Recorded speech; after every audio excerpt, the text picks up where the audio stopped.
function.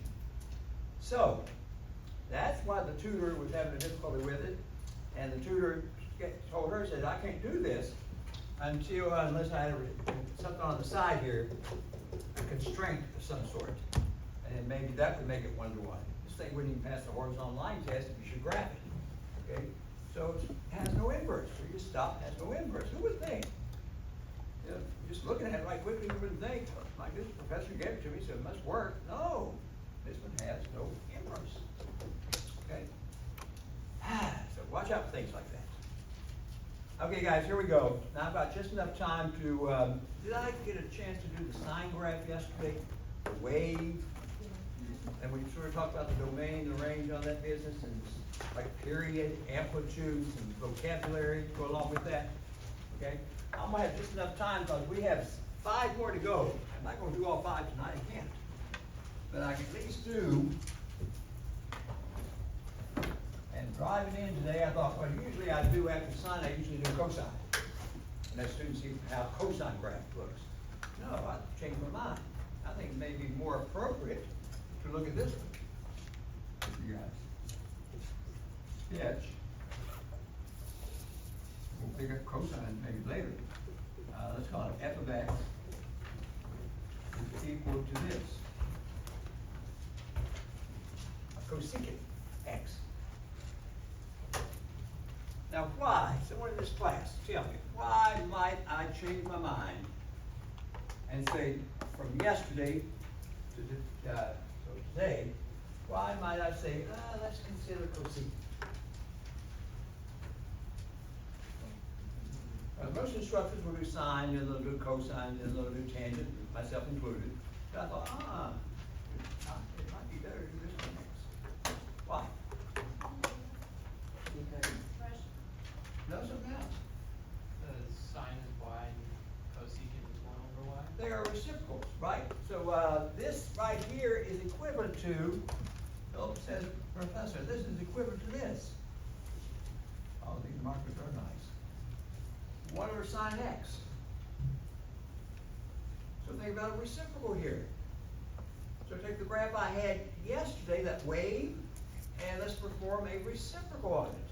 And whatever comes out, that's the graph of cosecant. Now let's do this then. I think it's much better. Let me remind you though first what the sine graph looked like. And we had just one cycle of it. Here. And I have a page of all the graphs. You'll probably pick those up as you leave tonight. 0, I think I had pi over 2, pi, these are so-called critical points, 3 pi over 2, and out to 2 pi. And I think I went up to 1, down to a -1 in my sketch. Hey guys, I think I went to the unit circle and sort of, I said I graphed the unit circle and we got the graph. And the graph looks something like this. Let me use the red. Started at 0. This is a sine graph.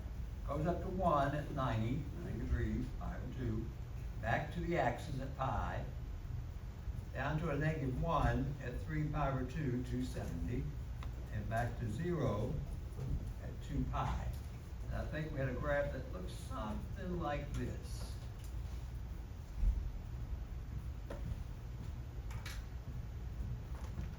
These guys tell me, did we have a graph that looks something like that? Roughly. Yeah. Yes, sir. So that's one cycle of an infinite number of cycles. And we identified the domain, range, I think we did, and amplitude, period, and so forth. Okay? I'm going to use that one cycle. I can draw more if I wish.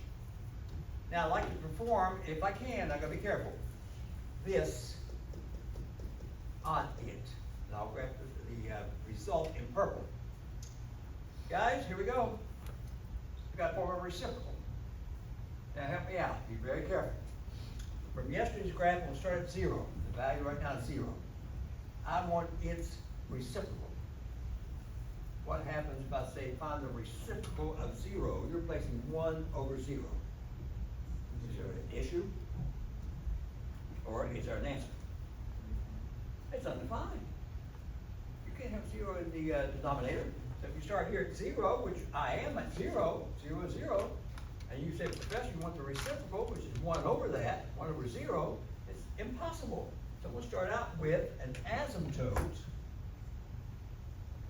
It's undefined, in other words. I think the quick way to do this is sort of right here. Guys, right here it's going to be an asymptote, right at zero, on the y-axis. Now we'll jump over to, if I can, that was a zero there, pi over 2. Well, pi over 2's value, sine of pi over 2 value is 1. I'm going to figure 1. What's the reciprocal of 1? Or is it undefined again? And when you say 1, Professor, you say, could I think of 1 as 1 over 1? Of course, that's still 1. Reciprocal says just flip it over. Would it just stay where it is? Is it still 1 over 1? At least it does exist, but it's 1 over 1, which is 1. So that means I have now, in purple, a point here. At pi, I'm back on the axis, which is 0. I think we determined that at 0, there is no reciprocal for 0. It's undefined. So there's another asymptote to show it's undefined here.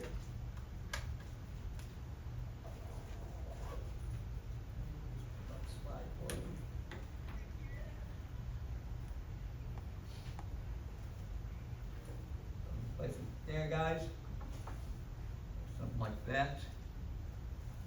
Now, 3 pi over 2, I'm down here at -1 from yesterday. What's the reciprocal of a -1? Yeah, you know what -1 could be expressed as. When I say -1, you're saying -1 over 1. That's still -1, isn't it? Now, I'm doing a reciprocal here. If I flip that over, am I still at -1? Okay, so here, it stays right where it is. Reciprocal of -1 is -1. Now, I'll take the question here shortly. Now we're back at the end of the cycle. 2 pi. Are we back to 0? Which says there is no reciprocal. Impossible.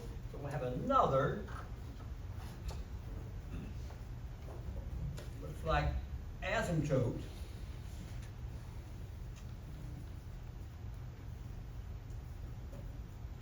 There. Wow. Now I saw a hand going up. I was wondering why we're doing several vertical asymptotes instead of a horizontal. Oh, beautiful. We're not talking about horizontal. We're talking about undefined here. So I'm focusing on this thing has no horizontal. I mean more so since every time it equals 0, it never goes, so could we... Okay, and so it's undefined, though, you always use a vertical asymptote, Okay. not horizontal. Ah, got you. Yeah, if we're talking about undefined, you always have to use a vertical asymptote, never a horizontal. Alright. Okay. In fact, this thing has no horizontal. Now what? Let's graph it. Now, let's go piece by piece here. Please tell me, be very careful. I'm graphing this in purple. It's associated with the red. They have that relationship. So when I finish it up, the purple and the red has a relationship. What relationship do they have? Cosecant is reciprocal sign. Now, let's go back to quadrants. Guys, this little interval right here from 0 to 90, that's pi over 2, that's quadrant 1. From 90 to 180, which this is, that's quadrant 2. This is quadrant 3 from pi to 3 pi over 2. And down here from 270 to 360 in degrees, that's quadrant 4. Well, actually, I have all 4 quadrants right there on the grid. I just have to determine what's my graph doing in each one of those quadrants, my purple graph. Guys, here goes. In quadrant 1, from here to here, oh boy. What was sine doing? What is my red graph doing? Describe for me the best you can. What is it doing in quadrant 1, the red graph? Give me a description of what the red graph, that little piece, from here to here, how's it behaving in there? It's increasing. Isn't it? It's increasing. What would you expect maybe its reciprocal, which is cosecant, which I'm going to place soon, to be doing? Decreasing. Would you expect it to be decreasing? Now if it is, then only choice I have here is, and I gotta, use that as a guide there, that asymptote. I have, guys, no choice, it's gotta do something like that. To show it's falling. It's decreasing. Now let's move to quadrant, 2, right here. How would you describe the red graph, which is a sine graph from yesterday? What's that red graph doing, give me a description, in this quadrant? It's decreasing. What should my purple cosecant graph be doing? Increasing. That means it's going to turn here and increase. And still follow those vertical asymptotes. Don't touch them. Just there to follow. Next, quadrant 3. This is quadrant 3 right here. From 180 to 270. My red graph, please describe the red graph to me. In this quadrant. Thank you. It's decreasing. And tell me something else I better take note of. Is it below the x-axis? So the red graph is, now give me a good description. It's decreasing and also it is, I guess, what is it, decreasing? It's decreasing. And also it's, since it's below the x-axis, you say it's also what? Negative. The values are negative down there. Is that true? Okay. Now, what effect will that have on my purple graph I'm looking for? Well, if it's decreasing, which it is, my purple has to increase. I don't think I have much of a choice to show it. See if you guys agree. To make it increase, are we saying it must do something like this?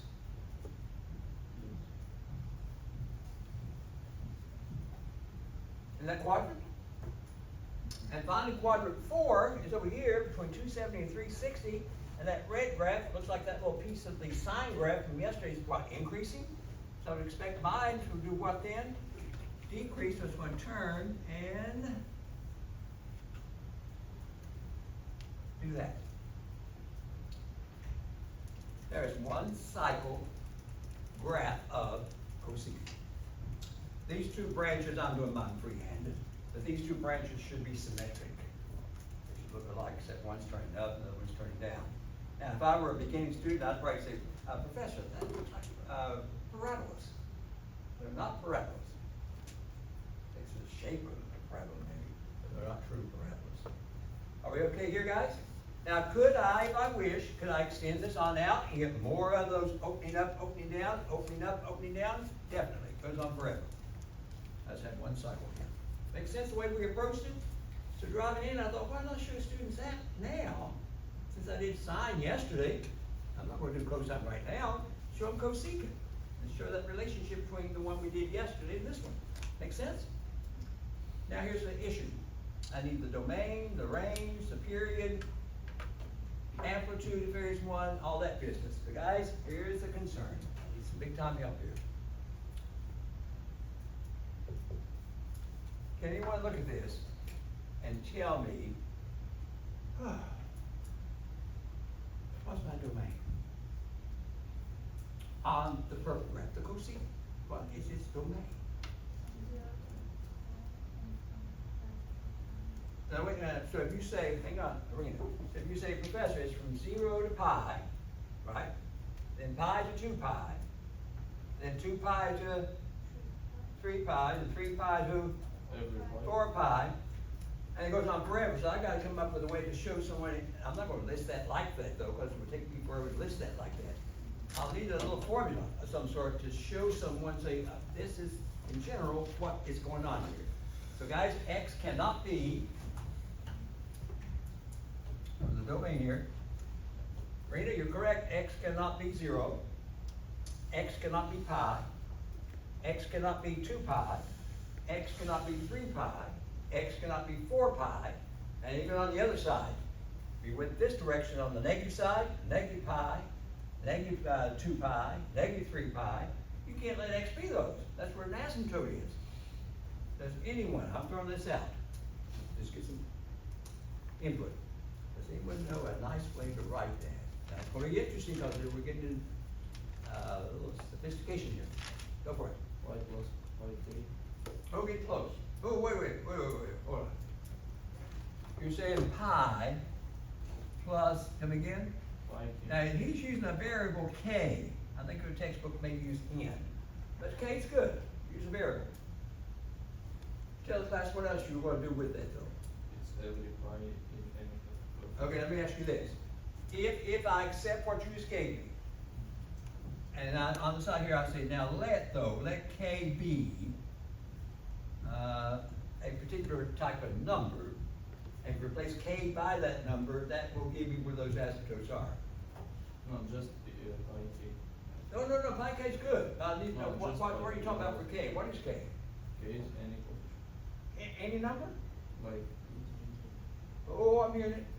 It's not just any number, it's not a fraction. I can't let K be 3/4. It's. See, I need a restriction, okay, I agree with what you're saying. Rational. I think I heard said what? Joseph was saying, Professor, you better let K be an element of, now that we use this symbol here, element of, so symbol means a member of, this set. I think we like to represent the set of integers using that. Have I used that Z, funny looking Z in class here this winter? Okay, it's a set of integers, and when I say integers, large set, do it here, like -3, no fractions, no decimals. Nice, well-behaved numbers, large set though.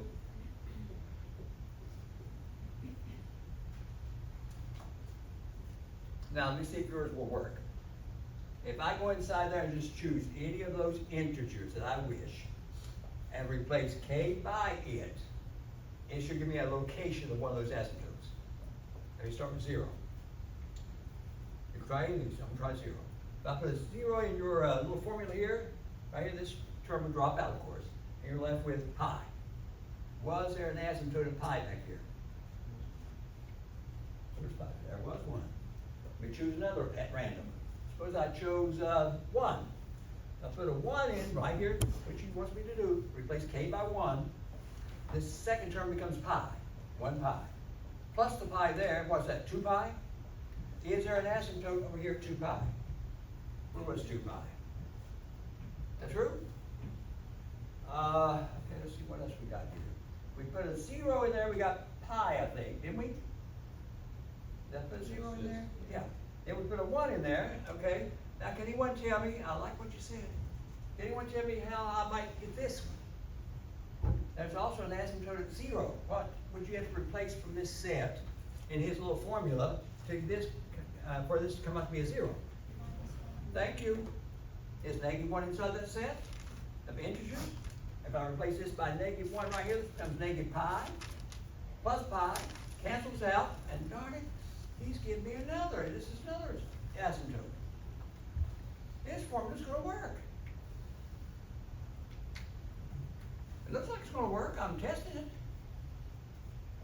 So if it is gonna work, I could quickly go inside that set of integers, and that's what C represents in mathematics.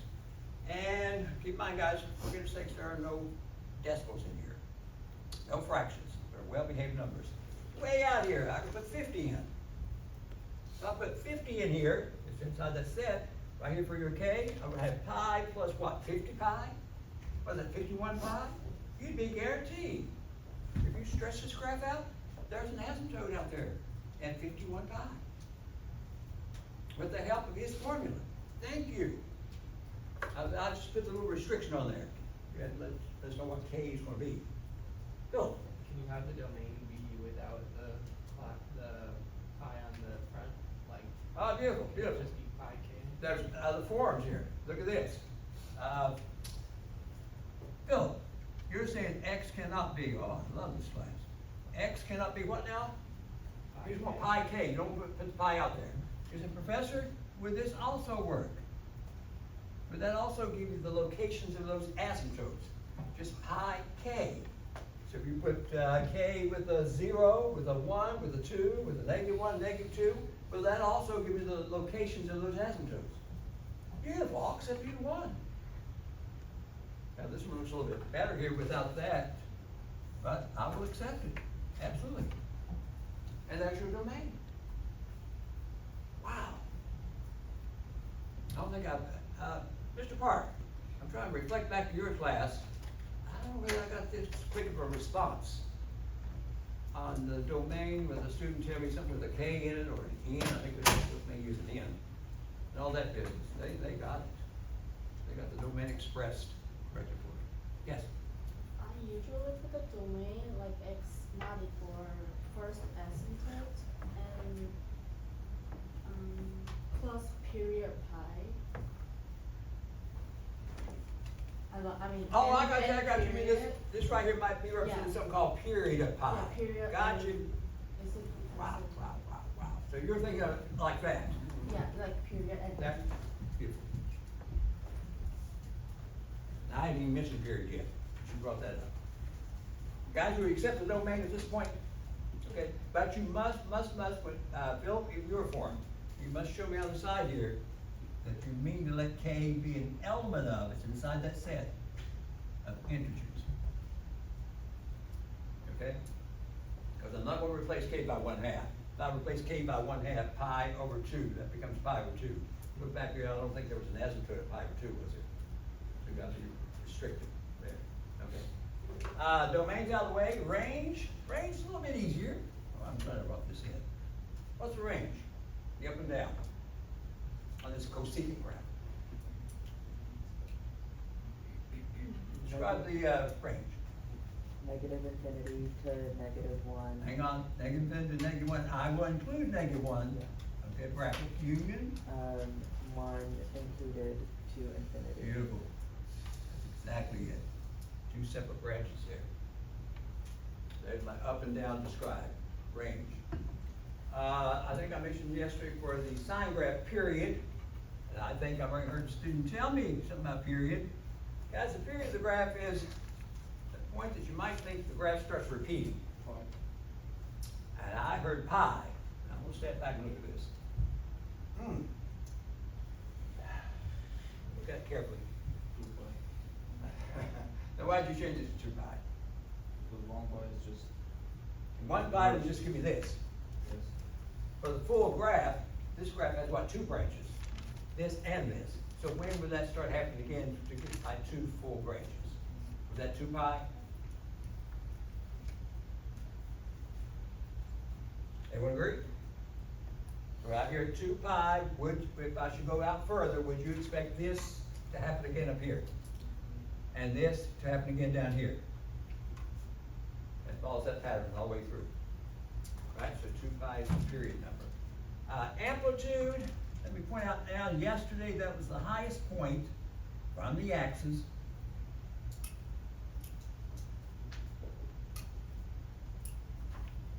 Yesterday, I think the sine graph went up to a 1. In fact, right here it is. Right, we accept that.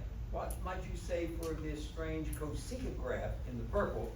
What would you say the number is for it, or what's the highest number it goes to? Number. What's the highest this cosecant graph goes? The red graph went up to 1. That was the highest it went. What's this purple graph doing? Is it going to a high number, or is it going forever? Is it going through infinity?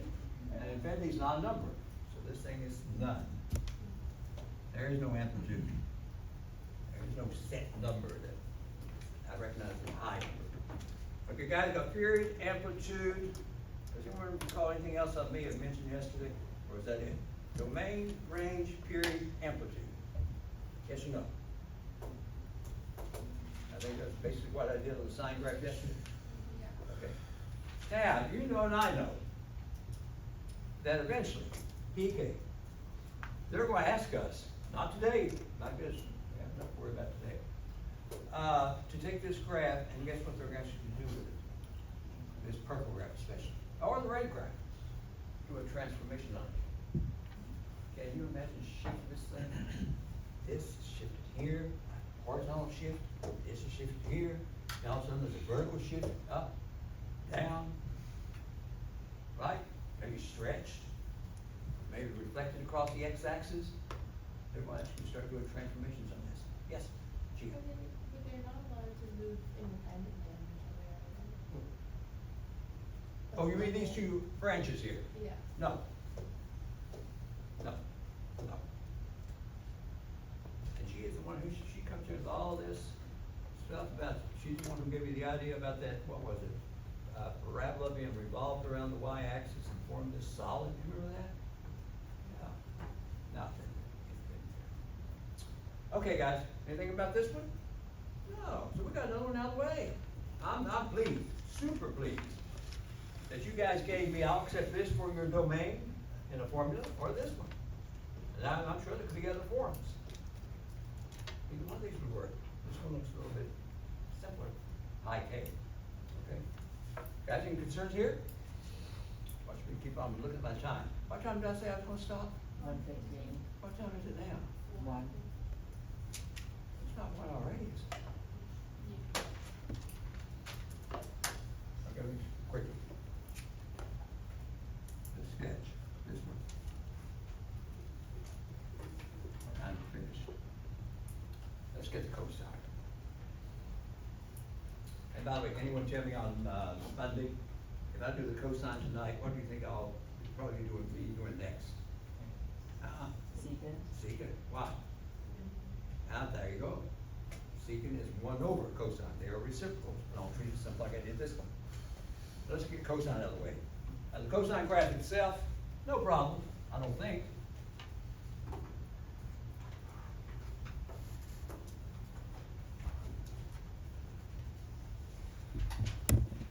Now we'll do this, we'll make it nice.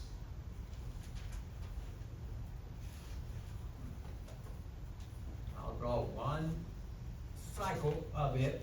We'll go back to the unit circle. Point out, yes, we have this one on. And we have these points to work with, 0, ordered pair, 1, 0. Pi over 2, no problem. 0, 1. Pi, -1, 0. 3 pi over 2, 0, -1. I think a complete revolution here is 2 pi, which takes me right back to 1, 0. I'm gonna treat this like I did the sine graph. Now let's take this over to the grid, and my angles are 0, pi over 2, pi, 3 pi over 2, 2 pi. And I'm going to put a 1 here to get ready for it, and a -1 down here. Make this look as nice as I can. Here we go, guys. Let's start at the beginning, and by the way, cosine's definition is x. So I'm looking at the x coordinates as I go through this circle. Okay, at 0, the x coordinate is 1. So I mean, I'm gonna start my graph up here at 1, and put this in red, right here. At pi over 2, x is 0, cosine is 0. I'm down here. At pi, definition x, -1. I'm down here. 3 pi over 2, right here, the x coordinate is 0, that's cosine. And finally, when I make that complete revolution, I'm back up at 1. Sketch with a curve, no straight lines. There's one cycle of the cosine graph. And of course, it continues forever on both sides. Guys, let's identify a few things about this domain. Now, with the domain of the entire function, I just have one cycle. So what would you assume the domain, the set of x's is from left to right for the entire function? Does anyone see, are there any vertical asymptotes on this graph? No, it's open. Everything works. Range, be careful there, be up and down. How far down does this graph drop? I think it's -1, wasn't it? And up to what? +1? Done. Amplitude, now I think this one does have, let me just abbreviate. I think this one does have what they call an amplitude. What's the highest it goes up to as a number? 1, there's an amplitude. Period on this graph. At what point might you say, the way my one cycle is finished, At what point might I draw another cycle? 2 pi.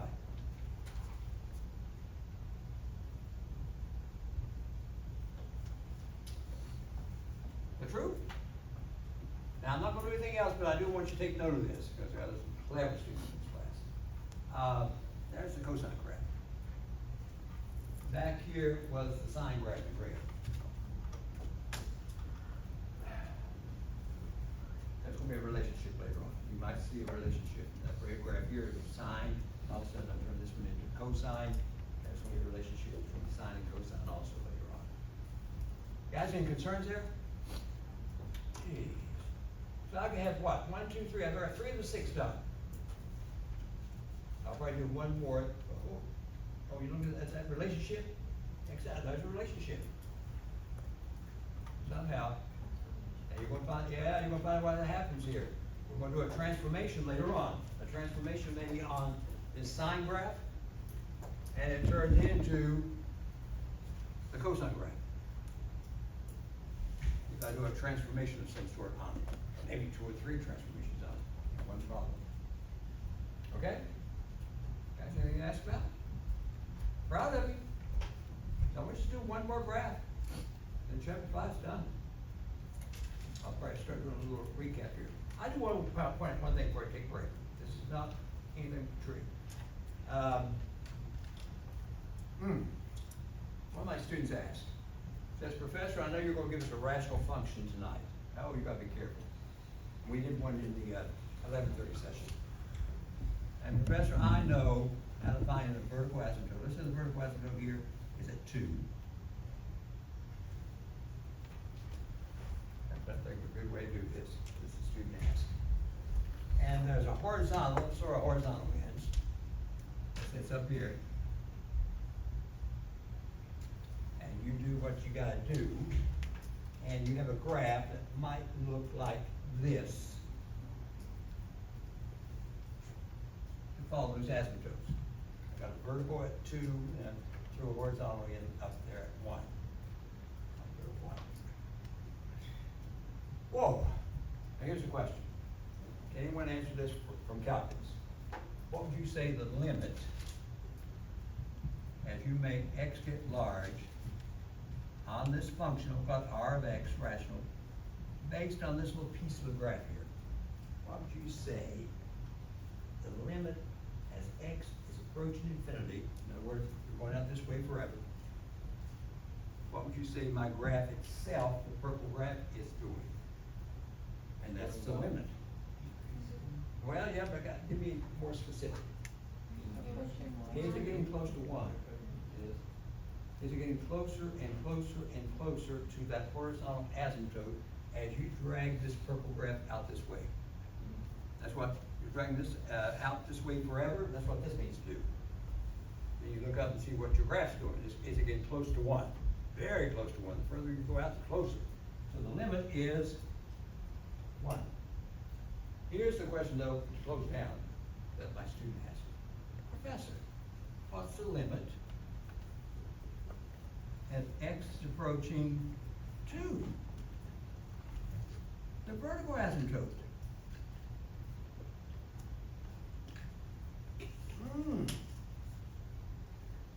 I'll probably discuss more of this next week, but